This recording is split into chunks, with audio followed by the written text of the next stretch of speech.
Thank you, Teresa. Thank you also, Mike, for that presentation. So we'll be proceeding now with the policy matrix that we've done internally with the coalition, just highlighting three categories in terms of what the fashion industry needs. So it goes down to protection, promotion, and provision. Protection, of course, is it's a great importance because of as we strive for an upward growth, protection will enable us to work towards that global goal to be better brands and global brands. Um, to mention, of course, the value added generated by the industry has been going down because of primarily due to the industry's high dependence on imports for its raw materials.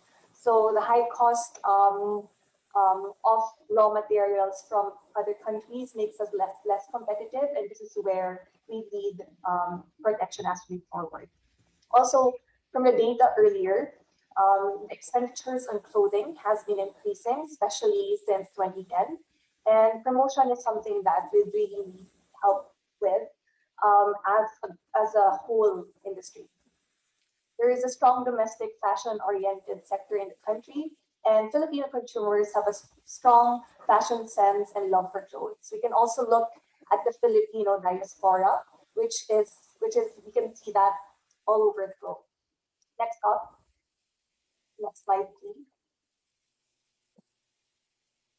We also have these asks from the Philippine fashion retailers. I would like to ask Direct Jackie to expound more on how we can protect these fashion retailers, which makes up 54.8% of fashion of franchises here in the Philippines.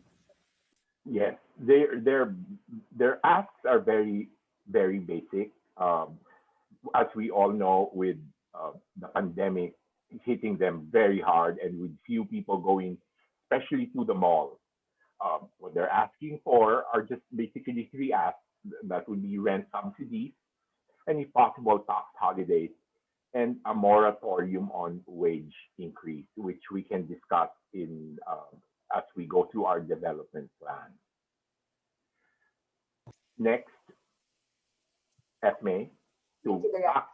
Yes.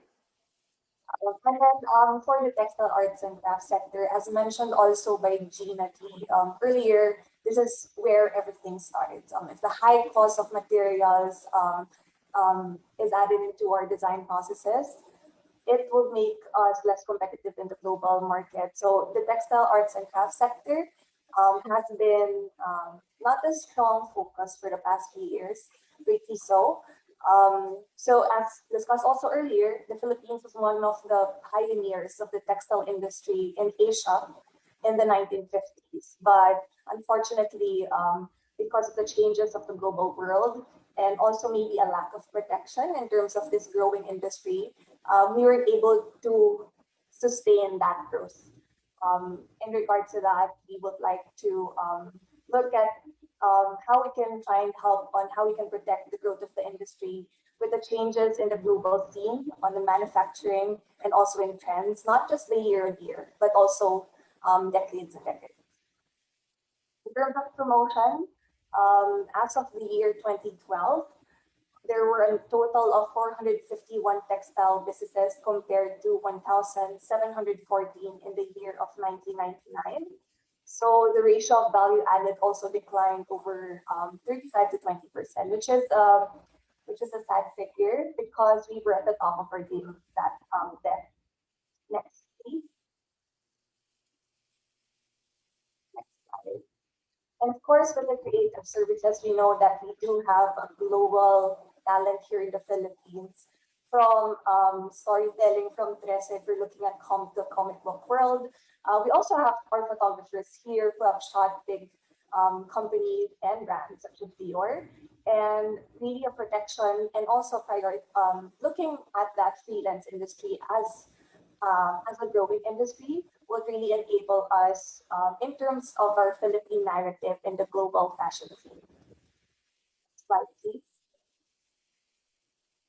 In terms of the education sector, we'd love to align with Chad and Tesla on how we can grow the skills and skill set of not just our designers, but also our production, our sewers, our mananajes, and even embroiderers. So maybe we can discuss this on a separate consult to align these programs towards the programs of PFC.